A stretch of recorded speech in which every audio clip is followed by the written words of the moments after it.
Sylvia, that Espen, oh, for heaven's sake, Espen, speak English.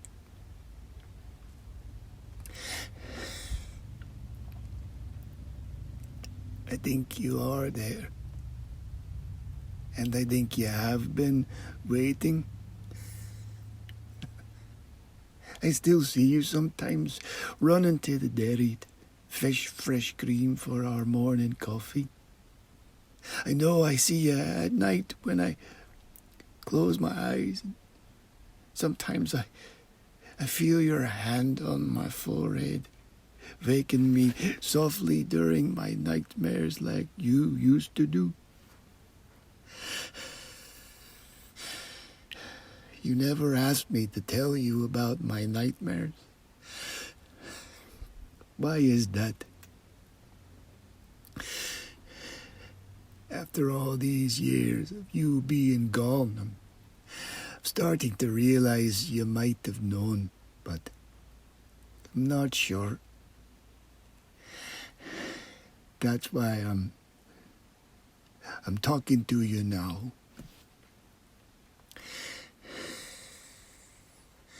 I wanted to tell you I'm sorry. I'm sorry that we had to leave Flom. I know you didn't want to go. I told you that we would have a better chance in America and a place of our own. As a third son, there was no land left for my family to give me, and the bit of money my father could spare barely paid for our voyage and food. I told you there was no other way, but I knew that wasn't true. All I knew was that I had to leave, no matter what. I hope you had at least some happiness those 3 sweet years I was blessed to spend with you. The farm was small, but we managed those cows and chickens together enough to live comfortably. Oh, and how we loved the hope of having children to run through these fields, sparked so many lazy summer afternoons in our little bedroom. The sight of the lilac bushes on the breeze coming through the open window.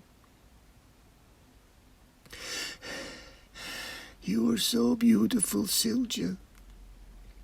Your long golden hair and your graceful hands. I was so happy, which only made what I had done, hidden from you, so much worse.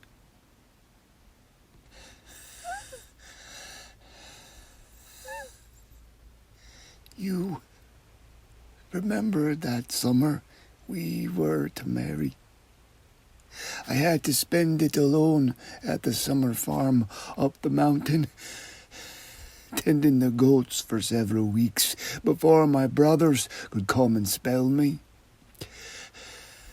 Frankly, it was a relief to get away from the family farm, what with my brothers squabbling, father barking orders, and all the chores from sun up to sundown. It was nice to be on the cool mountainside with the forest at my back and the waters of the fjord sparkling in view. I could doze in the afternoon while the goats grazed, and I'd dream of the wedding we would have at summer's end. I imagined you wearing the bridal crown rented from the local church and all the silver pins borrowed from your relatives adorning your dress. I had managed to buy a silver brooch of my own to give you, but I wanted it to be a surprise.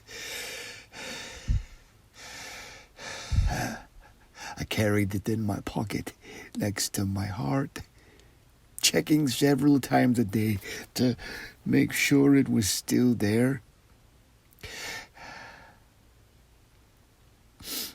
I didn't see her right away. Rather, I felt her. The sun was slipping behind the mountain range, and the air became suddenly crisp with a light fog playing tug-of-war with the summer grass. The goats had been penned, but I noticed their attention was focused on the forest. Why I didn't think of wolves or bears and grab my rifle, I'll never know. She stepped out of the forest, all golden, gliding towards the goat pen. Her bare arm reached over to stroke the nearest kid, and the air hummed like, I don't know. It sounded like the music of bees and birds singing and the tinkling of the brook. Oh, I was stunned, Sylvia. Truly I was. I hadn't spoken to a soul for so long. I thought I was seeing things, and she wasn't a regular maid, I tell you. I hope this doesn't hurt you, Sylvia. But she was so beautiful, it hurt my eyes to look at her. Her hair was so long and she was so fair. She saw me staring at her, and she smiled and said my name.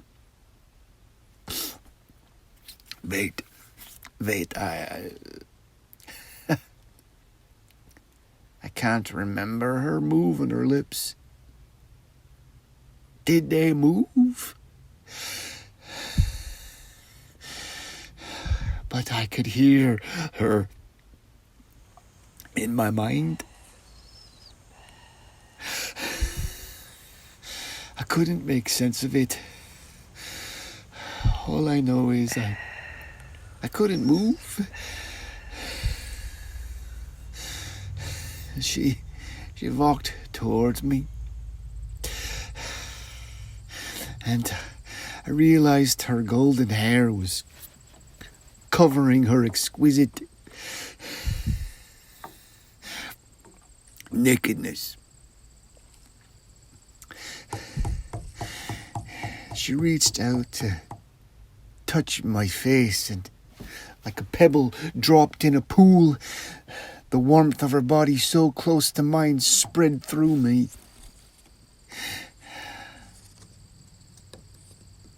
I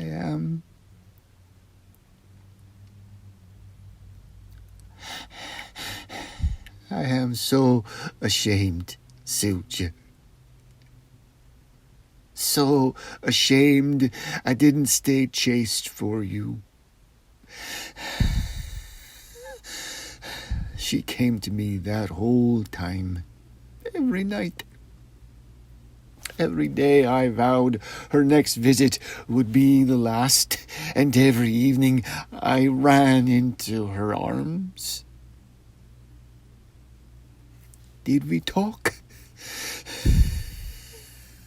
I don't know.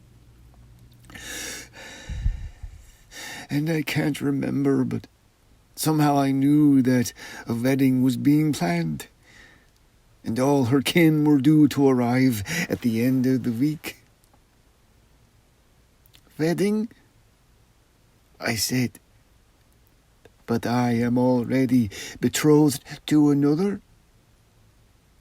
Who? She said. I wanted to tell her, to scream it, but for the life of me I couldn't remember your name, Sylvia. I tried to remember what you looked like, but whenever I tried to place you in my mind, I only saw her.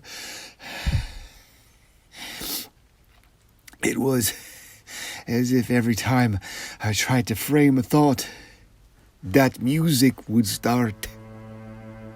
The air would hum, and all the edges of my memories blurred.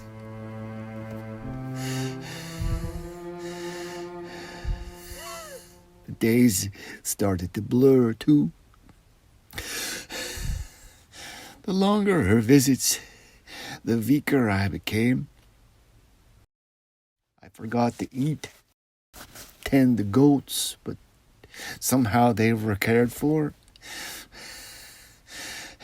And despite my own neglect, the herd had doubled in size. Had it been 2 days? 2 weeks? Was something supposed to happen in 3 weeks? I couldn't keep anything straight.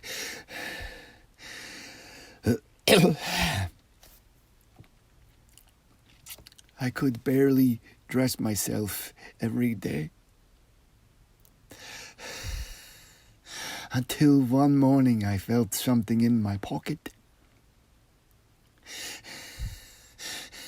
My hands were shaking from hunger, but I managed to pull the object out and realized I was holding your wedding pin in my hand. Oh, Sylvia, I can't tell you how your memory rushed back to me like a roaring river. The silver sparkled in the sunshine, and in that moment I knew I had to break free of her spell. I dragged myself to the brook and was stunned by my reflection in the water. My hair was matted and tangled. There was dirt under my fingernails, and my skin looked dusky and grey. My ribs grinned through the skin of my chest, and I felt faint but determined to get my mind right. I stripped and jumped in the brook, and scrubbed my skin hard. I scrubbed my clothes and laid them out on the bank to dry. I slept on the bank most of the afternoon, and before I knew it, the sun was at the horizon and evening was on the way.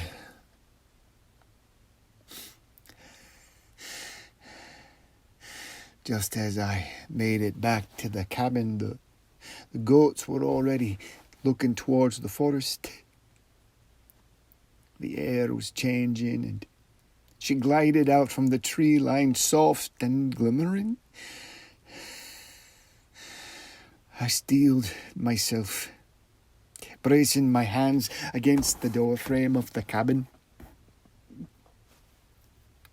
"Shall we go in?" she said. My head was already becoming foggy with her warmth, and I touched my pocket. With as much effort as I could muster, I pulled out your bridle pin and stupidly thrust it towards her face. I told you I am betrothed to another, I yelled, slurring like a drunkard. She smiled, held out her hand. May I see it? Sylvia, I don't know why I put it in her hand. I swear I was possessed with getting away from her. She held it up, admiring it this way and that. Sylvia, I vowed to keep my secret from you forever. I pushed it down so hard it became a part of me. My folks were so surprised that I was anxious to go to America with you, my new bride. But after we settled our land, the nightmares started.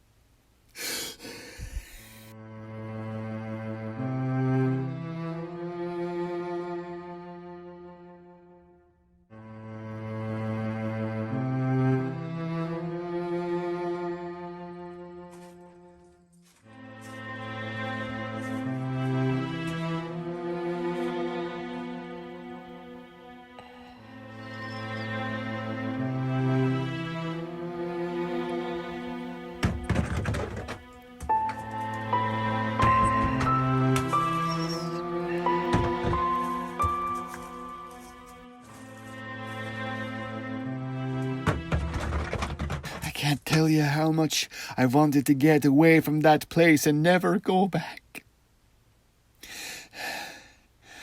I tried to tell myself it was all a dream. Do you remember, Sylvia? You were so kind and gentle to me and never asked, why didn't you ask? Would I have told you? Did you already know our child was coming? I should have never given you that pin on our wedding day. I should have buried in the earth before we left, but I didn't. I know you wanted to hang on to it in case we needed money. Even when you died with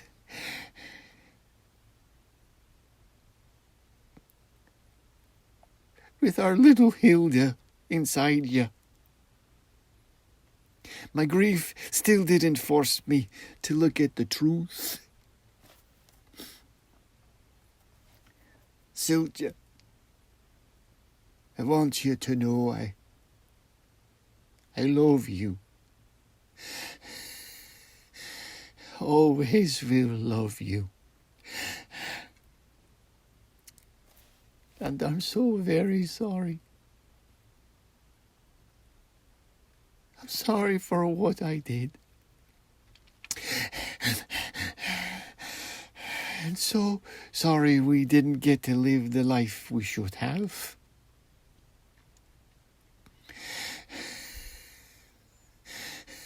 Do you think you can forgive me? This lodestone of sorrow around my heart has been so very heavy. I tell you something. I buried that silver pin under the house after you died. I dug it up today, Sylvia, and threw it in the rut on my way here. I swear it went down in the water like an anchor.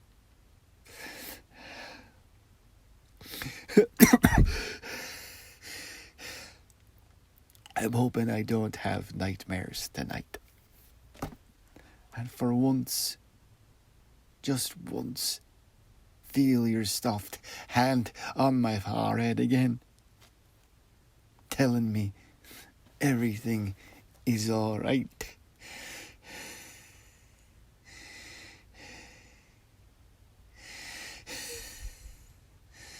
Jeg elsker deg alltid.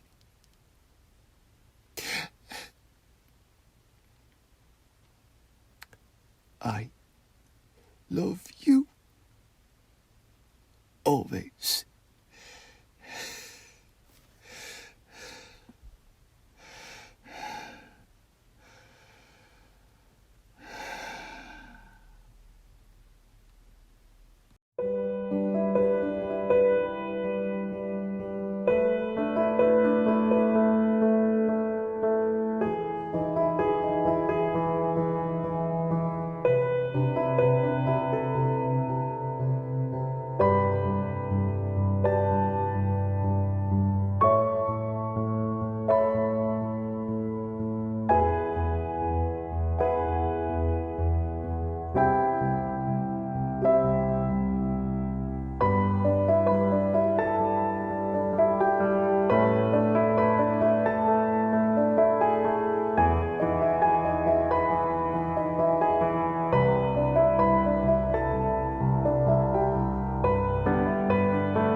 This activity is made possible by the voters of Minnesota through grants from the Minnesota State Art Board, thanks to a legislative appropriation from the Arts and Cultural Heritage Fund. Swishy, swishy.